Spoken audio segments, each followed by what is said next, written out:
आइए बात करते हैं class 10th chapter number 8 exercise 8.2 question number 3 के बारे में। बहुत अच्छा क्वेश्चन है, टेबल की वजह से हम बहुत आसानी से कैलकुलेट कर लेंगे। क्वेश्चन बहुत इजी है, यूनिक है। आपको दिया गया है if tan a plus B equals to √3 हो and tan a minus B equals to 1/√3 हो, तो आपको फाइंड करना है a एंड b, वैल्यू निकालनी है, a और b की वैल्यू निकालनी है। ठीक है जी, इसका सॉल्यूशन देखिए। हम एक बात अच्छे से जानते हैं कि tan a प्लस बी की वैल्यू क्या है, √3 उन्होंने दी है। जो यहाँ पर ट्रिग्नोमेट्रिक टर्म होगी tan, उसी की वैल्यू इधर राइट हैंड साइड में होगी। जो भी लेफ्ट हैंड साइड पे ट्रिग्नोमेट्रिक रेशियो लिखा होगा उसी की वैल्यू लिखी होगी। जैसे यहाँ पे tan लिखा है तो यहाँ tan की ही वैल्यू दी गई है। यहाँ sin होता तो यहाँ sin की ही वैल्यू देते, यहाँ cos होता तो यहाँ पे cos की ही वैल्यू देते। एक तो इम्पोर्टेंट बात ये है, अगर यहाँ पे tan है तो ये tan की वैल्यू है, पर मैं √3 किसकी वैल्यू समझता हूँ। टेबल याद कर रखी है आपने, टेबल में आपको याद होगा कि tan में √3 आती है 60 पे वैल्यू, यानी कि इसकी बजाय आप 60 भी लिख सकते हो, tan 60। √3 की बजाय प्रॉपर tan 60 लिखना है, क्योंकि इधर tan a प्लस बी है तो इसको मैंने tan 60 लिख दिया। देखो बराबर का मतलब क्या होता है कि ये और ये आपस में बराबर हैं। हाँ जी, बराबर है। कैसे?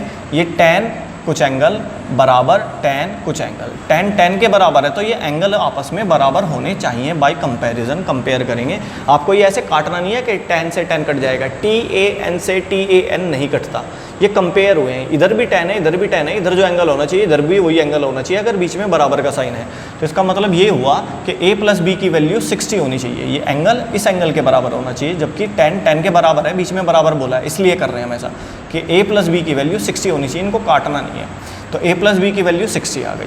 दूसरी कंडीशन देखिए हमने, tan a माइनस बी बराबर 1/√3। इधर tan है तो ये tan की ही वैल्यू है, ये tan की वैल्यू 30 पे होती है, तो मैं इसको लिख दूंगा tan a minus B equals to इस 1/√3 को tan 30 लिख देंगे। यहाँ पे भी कंपेयर करा हमने, tan से tan कंपेयर हुआ तो एंगल से कंपेयर होना चाहिए, a माइनस बी की वैल्यू 30 होनी चाहिए। फर्स्ट इक्वेशन लिखी है, सेकेंड इक्वेशन लिखी।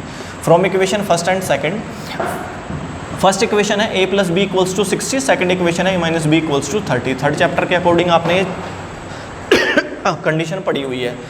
बाई एडिंग, अगर मैं इनको ऐड कर दूं तो प्लस का b से माइनस का b कैंसिल हो जाएगा, ये आपस में कैंसिल हुए। a में a जोड़ा 2a बन गया, 60 में 30 जोड़ा 90 बन गया। हमने लिखा है ना बाई एडिंग, ये जो 2 इंटू में है ये 90 के डिवाइड में जाएगा, 45 बना देगा। तो a की वैल्यू प्रॉपर पता चल गई हमें, a की वैल्यू आनी चाहिए 45। जब a की वैल्यू पता चल गई, इस वैल्यू को आप कोई सी भी इक्वेशन में पुट करोगे b की वैल्यू निकल जाएगी। हमने लिख दिया put this value in equation first. a को मैं फर्स्ट इक्वेशन में पुट कर देता हूँ, यहाँ पे पुट कर देता हूँ। तो a प्लस बी बराबर 60 था, a की जगह हमने 45 रख दिया, plus b equals to 60। b की वैल्यू निकालनी है, प्लस के 45 उधर जाएगा, माइनस हो जाएगा, तो b इक्वल्स टू 60 माइनस 45, तो b की वैल्यू आ जाएगी 15। ये आपका b निकल गया। आपसे इन्होंने a और b पूछे थे, आपने फाइंड कर दिया। आई थिंक ये आपको अच्छे से समझ में आया होगा बच्चों।